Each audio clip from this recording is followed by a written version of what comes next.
Hello everyone. तो आज के वीडियो में मैं आप सबसे बहुत ही इंपॉर्टेंट टॉपिक के बारे में बात करने वाली हूँ। बहुत ज़्यादा इंपॉर्टेंट इन्फॉर्मेशन शेयर करने वाली हूँ जो आप बार बार मुझे क्वेश्चन पूछते हो।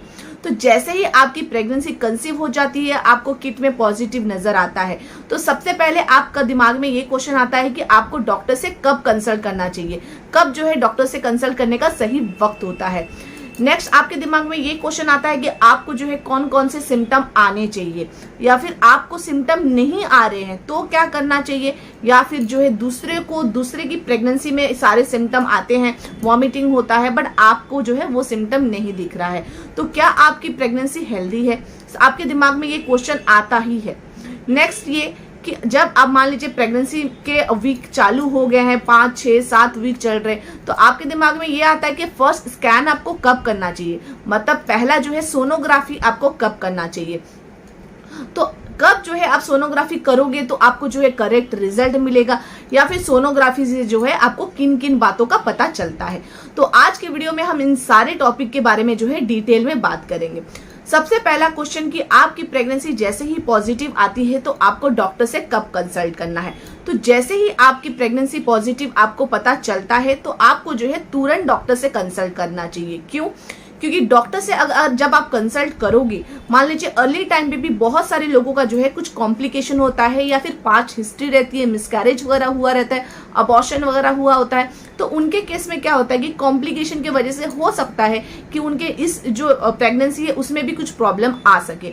तो इसके लिए क्या होता है कि जैसे ही आपकी पॉजिटिव आती है, आपको तुरंत डॉक्टर से कंसल्ट करने से डॉक्टर कुछ जरूरी, कुछ सपोर्टिव मेडिसिन आपको देते हैं जो आपकी प्रेगनेंसी को सपोर्ट करता है, और मिसकैरेज या फिर किसी भी चीज को मतलब अराइज ना हो, वो प्रॉब्लम आपकी इस प्रेगनेंसी में ना हो, ट्राई करते हैं कि वो चीज ना हो, जिस वजह से वो मेडिसिन देते हैं। अगर मान लीजिए आपका कोई ऐसा प्रॉब्लम नहीं भी है, आपकी फर्स्ट प्रेगनेंसी है, तो भी आपको डॉक्टर से तुरंत ही कंसल्ट करना चाहिए, क्योंकि डॉक्टर आपको कुछ मेडिसिन देते हैं, फॉलिक एसिड की मेडिसिन देते हैं, क्योंकि उस टाइम फॉलिक एसिड की मेडिसिन की बहुत ज्यादा जरूरी होता है। थ्रू आउट प्रेगनेंसी ही इसकी जरूरत पड़ती है। इसके लिए जैसे ही आप डॉक्टर से कंसल्ट करेंगे तो डॉक्टर आपको ये मेडिसिन प्रिस्क्राइब करते हैं। नेक्स्ट आपके दिमाग में आता है सिम्टम्स। जैसे ही आपको पता चलता है कि आप प्रेग्नेंट है तो आप एक एक सिम्टम को नोटिस करने लग जाते हैं। वही बहुत सारे मैंने महिलाओं के क्वेश्चन पढ़े हैं, बहुत ज़्यादा लोग कमेंट करते हैं कि मैम हमें तो वॉमिटिंग नहीं होती है, हमें चक्कर नहीं आते, हमें नौसिया फील नहीं होता है, हमें ब्रेस्ट टेंडरनेस फील नहीं होता है, फ्रीक्वेंट यूरिनेशन का प्रॉब्लम नहीं होता है, तो क्या हमारी प्रेगनेंसी क्या हेल्दी है। जैसे ही और दूसरों को आती है लेकिन आपको वो सिम्टम नहीं आती है। तो मैं आपको ये बोलूंगी कि जिनको ये मान लीजिए ये सिम्टम आते हैं वो भी नॉर्मल है, जिनको नहीं आता है वो भी नॉर्मल है। क्यों? क्योंकि सारी प्रेगनेंसी एक दूसरे से अलग होती है। सारे महिलाओं का बॉडी प्रेगनेंसी में अलग अलग तरीके से रिस्पॉन्ड करता है। बहुत सारे लोगों को नौसिया का फील होता है, जैसे कि मेरे केस में मुझे एक्सपीरियंस हुआ नौसिया की, मुझे वॉमिटिंग तो फील होता है लेकिन वॉमिट होता नहीं। वही कुछ महिलाओं को थ्रू आउट प्रेगनेंसी या फिर फर्स्ट ट्राइमेस्टर में उनको बहुत ज्यादा वॉमिटिंग होती है, कुछ भी खाने पीने का उनको मन नहीं करता है। पर जरूरी नहीं है कि आपको वॉमिटिंग का प्रॉब्लम हो या फिर नौसिया का प्रॉब्लम हो, क्योंकि मेरे फर्स्ट प्रेगनेंसी में मुझे किसी भी तरीके के सिम्टम्स नहीं थे, ना मुझे ब्रेस्ट टेंडरनेस का इतना कोई सिम्टम था, बहुत हल्का फुल्का, ना फ्रीक्वेंट यूरिनेशन का और ना ही नौसिया या फिर वॉमिटिंग का। बट इस प्रेगनेंसी में मुझे सिम्टम आ रहे हैं कि मुझे नौसिया फील होता है, बहुत ज्यादा वॉमिटिंग फील होती है, लेकिन वॉमिट नहीं होता है।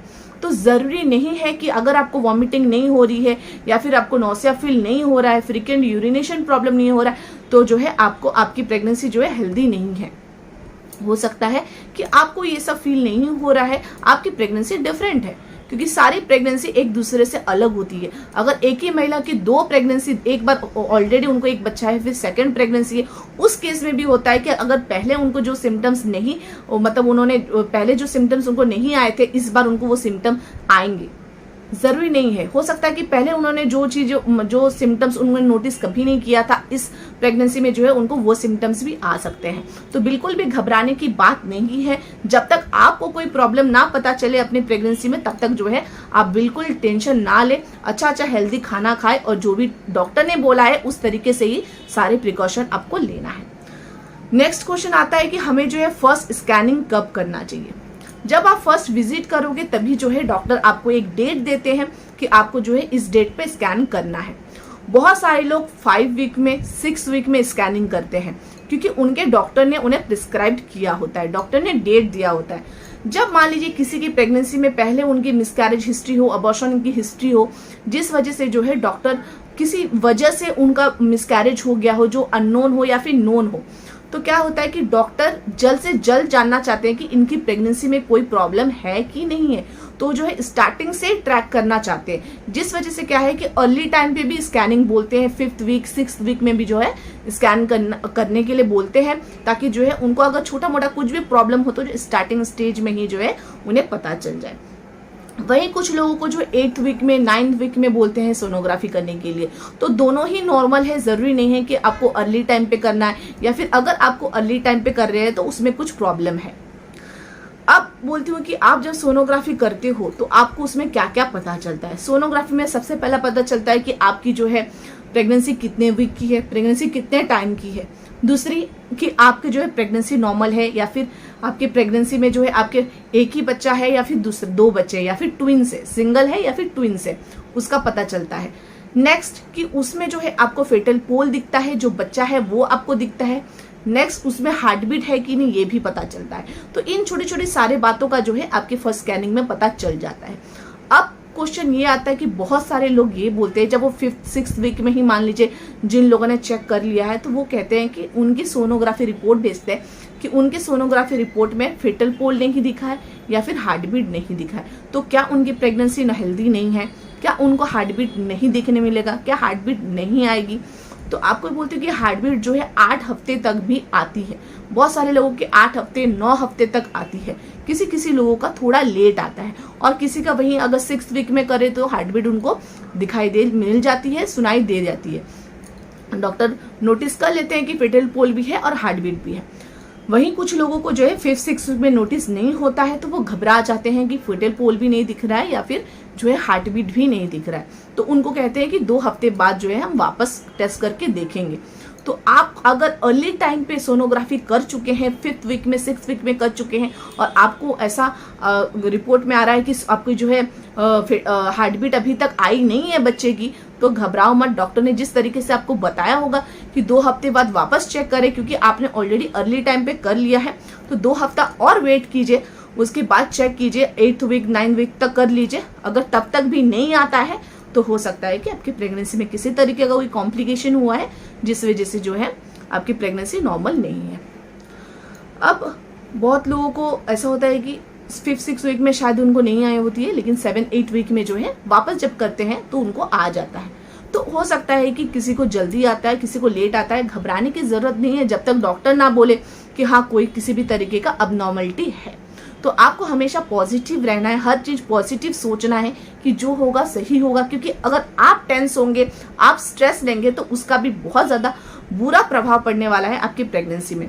इसके लिए बहुत ज्यादा जरूरी है कि आप पॉजिटिव रहे और जो है सब पॉजिटिव ही सोचें।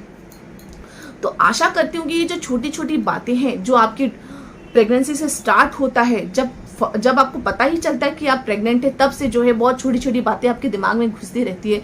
जब तक आप फर्स्ट स्कैन नहीं करते हो तब तक दिमाग में ये बात घुसी रहती है कि क्या पता मेरी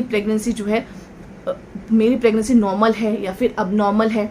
बहुत लोगों को ये समझ भी नहीं आता कि प्रेगनेंसी मेरी कहाँ है, क्योंकि फर्स्ट स्कैन में पता चलता है कि हाँ आपकी जो प्रेगनेंसी है वो सही जगह है। लेकिन बहुत सारे लोगों का होता है कि उनकी प्रेगनेंसी नॉर्मल नहीं होती है, एक्टोपिक प्रेगनेंसी होती है, वो भी जो है आपको फर्स्ट स्कैन में ही पता चलता है। तो उसकी भी बिल्कुल टेंशन नहीं लेनी है आपको जब तक जो है स्कैन ना हो जाए। अब स्कैनिंग के पहले ही बहुत सारे लोगों को ब्लीडिंग हो जाती है। स्कैनिंग के पहले 5th वीक में 6th वीक में 7th वीक में अगर हल्का फुल्का उनको कुछ ब्लीडिंग होती है, डॉक्टर से कंसल्ट करते हैं, डॉक्टर मेडिसिन देते हैं, तो उनका जो है ब्लीडिंग रुक जाती है। रेस्ट करने के लिए बोलते हैं, बेड रेस्ट करने बोलते हैं, 1-2 हफ्ते बाद वापस स्कैनिंग करने बोलते हैं। तो बहुत लोग ये जो है उसके बाद भी जो है प्रेगनेंसी आगे हेल्दीली बढ़ती है और जो है डिलीवर हो जाती है।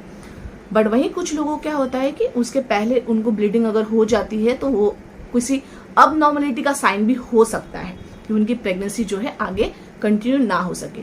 तो उस टाइम पे भी अगर आपको ब्लीडिंग हो रहा है किसी तरीके का, तो आपको बिल्कुल भी वेट नहीं करना है। आइदर ब्राउन डिस्चार्ज हो या फिर रेड डिस्चार्ज हो, आपको बिल्कुल भी वेट नहीं करना है। तुरंत जो है आपको डॉक्टर से कंसल्ट करना है, क्योंकि जितना जल्दी आप डॉक्टर तक पहुंचोगे, डॉक्टर आपको जो है जरूरी मेडिसिन इंजेक्शन देंगे, तभी जाके आपकी ब्लीडिंग रुकेगी और आपकी प्रेगनेंसी को जो बचाने का ट्राई हो सकता है। क्योंकि अगर आप वेट करने लगे 1 दिन 2 दिन की हाँ अपने आप रुक जाएगी, तो जो है आपकी प्रेगनेंसी को बहुत ज्यादा जो है खतरा बढ़ सकता है। हो सकता है आपकी प्रेगनेंसी जो है टर्मिनेट हो जाए। इसके लिए बिल्कुल भी आपको वेट नहीं करना है, बिल्कुल भी आपको किसी भी तरीके का चांस नहीं लेना है कि जो है प्रेगनेंसी में किसी भी तरीके का प्रॉब्लम आए। तो आशा करती हूँ कि आपको आज का वीडियो अच्छा लगा होगा, इन्फॉर्मेटिव लगा होगा, क्योंकि मैंने अपने एक्सपीरियंस से जो है आप सबसे इन बातों का जो है मैंने जिक्र किया है, आपसे शेयर किया है, ताकि ये छोटी छोटी बातें जो मेरी खुद के भी दिमाग में चलती थी आपको भी ये बताऊं, ताकि जो है आप थोड़े से रिलैक्स हो सके। तो अगर आपको आज का वीडियो अच्छा लगा है तो प्लीज मेरे वीडियो को लाइक कीजिए। इस वीडियो रिलेटेड या फिर प्रेगनेंसी रिलेटेड कोई भी क्वेश्चन पूछना है तो कमेंट बॉक्स में कमेंट कीजिए और मेरे चैनल को सब्सक्राइब कीजिए। Thanks for watching.